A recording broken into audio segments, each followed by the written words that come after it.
朋友们，我们家又遇到了一个棘手的问题，就是我们家的烟筒。在德国能看到啊，这个烟筒它有两个，这块有一个，这是别人家，完背面还有一个，跟这个基本是一面高的。然后我家同样在上面，这个就是我家烟筒，这面一个，还有背面又一个。这面呢是用于锅炉，另一面是用于壁炉。有一些人会问我，你家为啥要烧壁炉？德国没有暖气吗？我们家有暖气呀。如果你一直看着我们的视频，就会知道德国是有暖气的，谁家都会有暖气呀。它跟中国是一模一样的，只不过是供暖方式。那我家壁炉呢，就好比你去海边，你说有海鲜、有蔬菜，还有肉，那你为啥就使劲吃海鲜呢？是一个道理。有些人用壁炉是用于就感受这种氛围，就是享受这样的氛围，然后或者是上面你可以烤点什么土豆啊或者地瓜呀，这种都可以。它是一种取暖方式，但是它取暖方式不是全部，只是一少部分。其实主要成分就是它的，我觉得啊，就是一种氛围吧。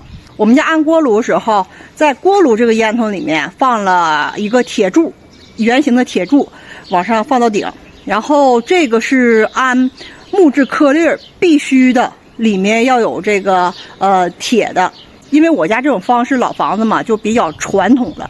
然后它这种炉子里面就是砖呀、水泥这种砌成的，直接砌成的柱，里面没有金属管子。但现在来说，新的方式是里面都会有一个金属的管子，然后这样也比较安全一些。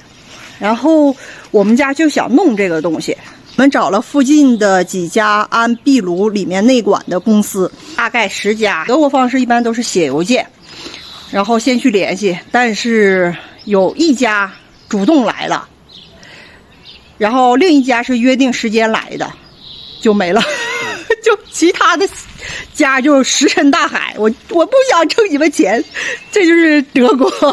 来的其中这2家呢，只有一家给我们报了价，这个价呢大概是3200欧元，多一点点吧，3200欧元，然后一个铁皮管子在烟筒里面。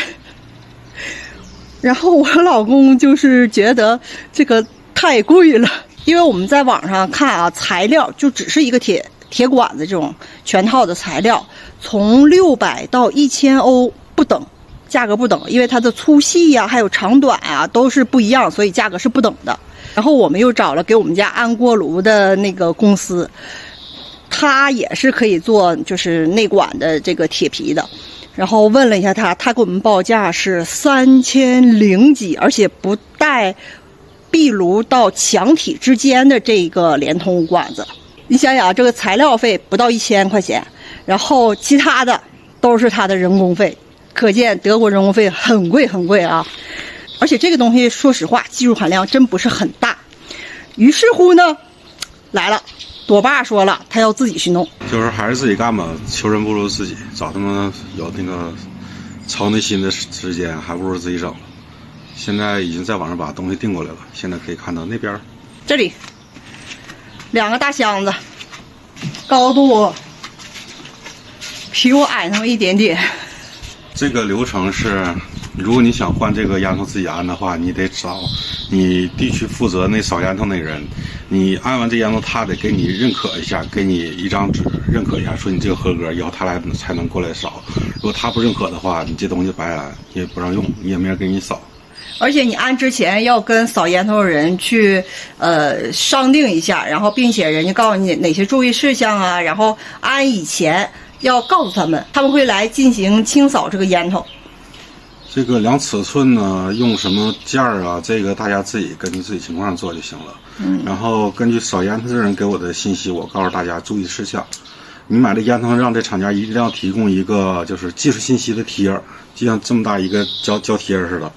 上面有你这个烟筒的管壁啊、承受的温度啊、强度啊这些东西在上边，一些参数。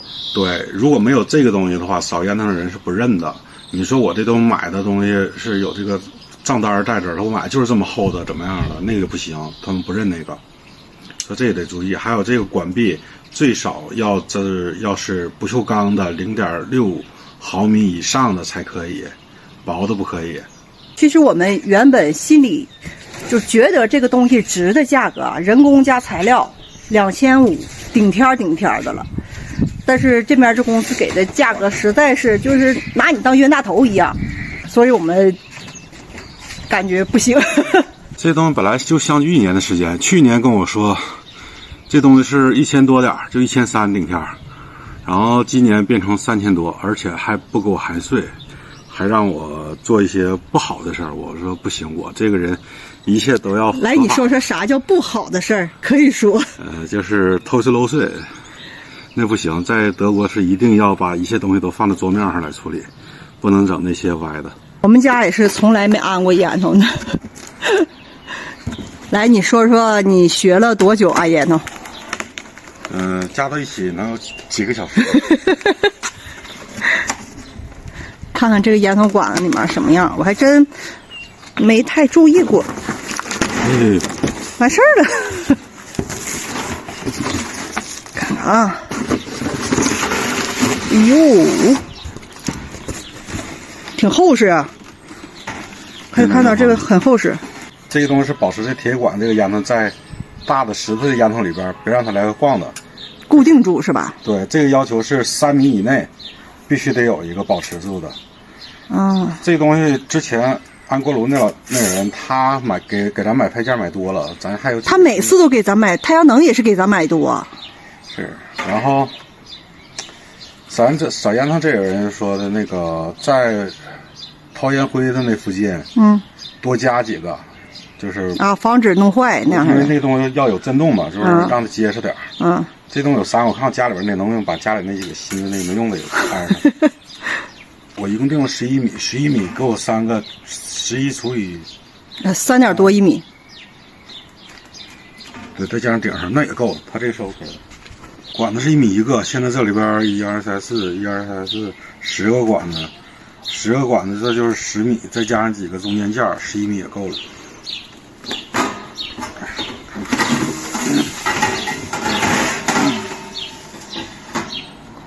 咱家这个是多粗的？咱家这是150毫米的。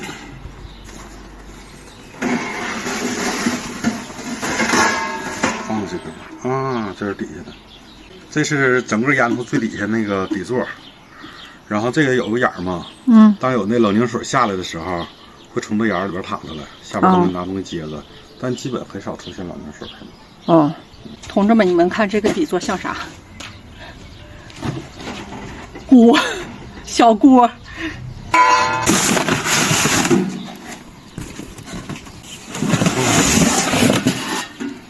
这是2个火门，一个在楼上，一个在最底下，用来掏烟囱和掏炉灰用的。这是最后在房顶那个封的那个烟囱盖。它摞上是吗？对，这是在原有的那个墙上边把这个扣上。烟囱从这里面出来，然后最上面来这个防雨防风。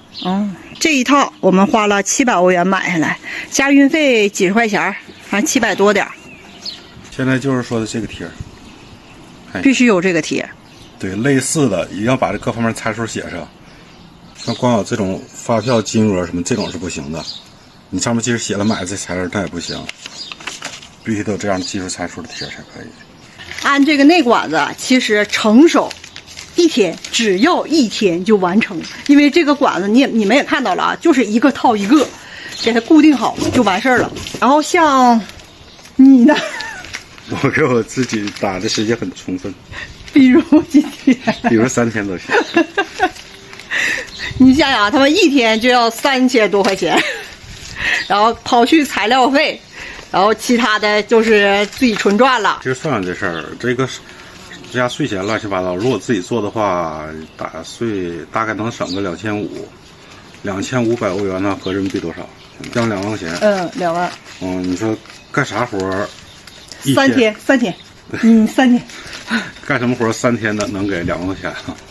这个，咱还是一般人，好好过日子的话，这个钱咱还是自己做吧。就是说，能做的，我们家装修你们也都看到了，基本就是能做的都是自己做，然后除非是必须让别人做，比如说安锅炉必须得有专门人，然后去弄这个东西，然后才可以，我们才会找人。就是烟囱自己做这事儿吧，在法律上是允许的。头前咱们这个扫烟囱老头说，必须得找公司。是因为找公司的话，那个安全省事儿，他到时候会提供一张表，让那个安烟囱的人给填一下这张表，然后说如果他自己来安的话，就不需要那个表了，自己换完他来验证一下就可以了。就是最后我们安完烟囱以后，然后也需要那个扫烟囱的老头过来去检查一下，如果人合格了，他会填表卡戳，然后证明这个他检查过了，合格了。就这一下，可能就要500欧左右。太挣钱了。有些人给我留言说，德国新房子都没有壁炉了，就老房才有呢，污染环境。其实不是那样的，安不安壁炉是看你自己。如果你盖新房子安壁炉，那你就花钱呗。因为这个东西，我们想要买房的时候去过建房的公司，然后他把一步报价给过我们，包括安壁炉的价格。所以壁炉是很好的，但是呢，就是需要花钱。至于你说的环不环保，这个东西烧出来是100%，它会多少有一些对空气有危害的。但是我觉得你喘气儿是不是也有危害啊？你开车是不是也有危害呀？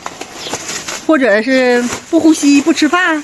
而且德国这种壁炉，它跟国内那种农村那种烧的那种大炕那种壁炉是不一样的。这种烧的是非常非常充分的，所以它排放的有害物质就会少一些。首先，先把地下室刨个大窟窿，那个烟囱管子这样，一个这个作为底下的托，再加一个这个管子摞上去，从地下室往上面穿，一直穿到1楼的时候，到那个烟囱出口的地方，量好距离，截一下，然后正好把这个管子露出来。这个管子通到屋里安壁炉的管子。对，在这个口这块还得加一个转换头，用来连着那个烟囱的，用连屋里边那部分烟囱的。然后搁上边继续，接下来一点就阁楼上边还得掏一个大洞，把所有的管子拿绳拴着往下顺到1楼这个管子的位置，就是这个上方，把它正好做上去。从楼上下个管子这样做上去。然后接下来呢，在阁楼的位置还得留一个口，就专门用来掏烟囱用的，就这样。然后呢，再拿那个管子再上面掏，就是凡是掏烟囱口那块全都留一个这样的，对吧？对。然后上面再继续往套管子伸到房子外边，再把这个套上，然后再套个小帽。对，然后再把小帽一套，就是这样。将有2个比较难的步骤，就是从阁楼往1楼放的时候，得拿小细绳拴，那绳我已经买完了，扔车里了。拿那绳往楼下系，到楼下的时候要把它正好安上，而且这个位置要保证它正好是在那个掏烟囱那个高度，你不能差太多。然后再有一个难点就是房子外边那斜坡就是房子外边了，上面得把原有的那个它的卸去，它原先是铁皮的，包铁皮了，那水泥那部分可能得刨一下，里边还加钢筋了，才能把它安上。把它安上，这块你看见有钉没？有钉眼儿，这要拧到水泥里头的，然后再拿防水胶都涂上。这部分可能得在外边有很多活，这个是比较危险的。所以3天哈。安全绳得准备多点，就绳子没多少钱，多准备点绳子，别真把自己整出点啥事儿来。其实这个结构主体上来说就是这样。等到天好的时候，朵爸休那个年假的时候，然后我们就开始整这个，到时候再给大家录啊。那咱下期再见了，拜拜。